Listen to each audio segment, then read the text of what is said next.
data and totally above 10 lakhs. I mean 10 lakhs records are there. See here, it is automatically detecting the relationship also. So once we can extract the data, that is the process. I have just extracted the Excel file data. It has been first evaluated the tables. After that, it has been processed and given some records. After that, finally, the last step is building the relationships. If there is any common fields are there, it is going to build the relationship, or else it is not going to build. We have to go to the model level, and we have to build the relationship. See, once I have imported the data, see here in my fields pane, I can able to see the tables here: 2018, 19, 20, and properties. And one more thing I have to explain here. See here, as I said, Power BI is supporting more than 100 plus different data sources. By default, these are the data sources they are providing. That is an Excel, live connection, Power BI datasets, and SQL Server. And if you can go to this more, it is supporting multiple data sources where we can import the data sources into our Power BI desktop.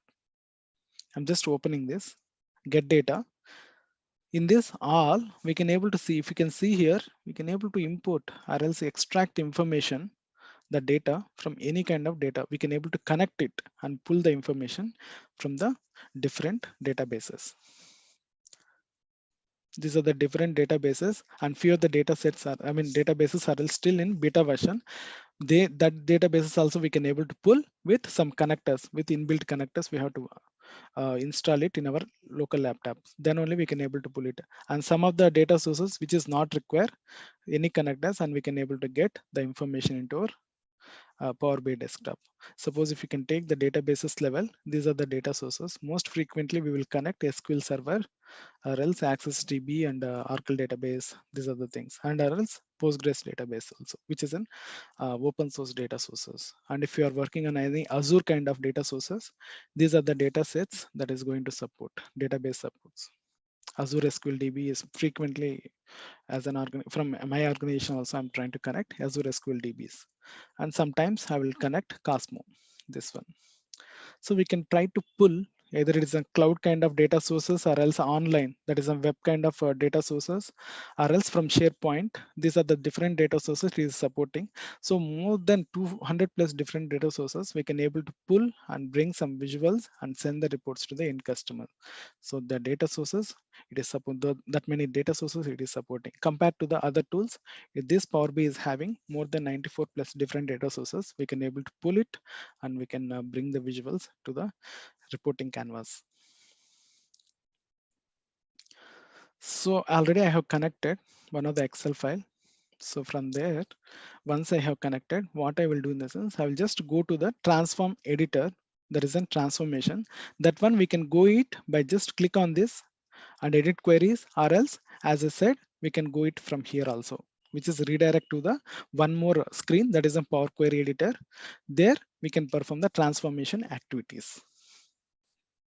See here in this window, these are all the ETL activities where we can perform. In this query editor, we can perform ETL activities like extracted. We can extract from here as well. We can able to extract the data.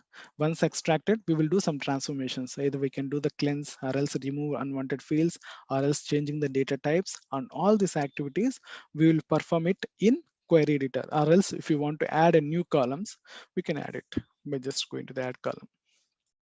So this is another window which is a Power Query editor where we can perform all the transformation activities.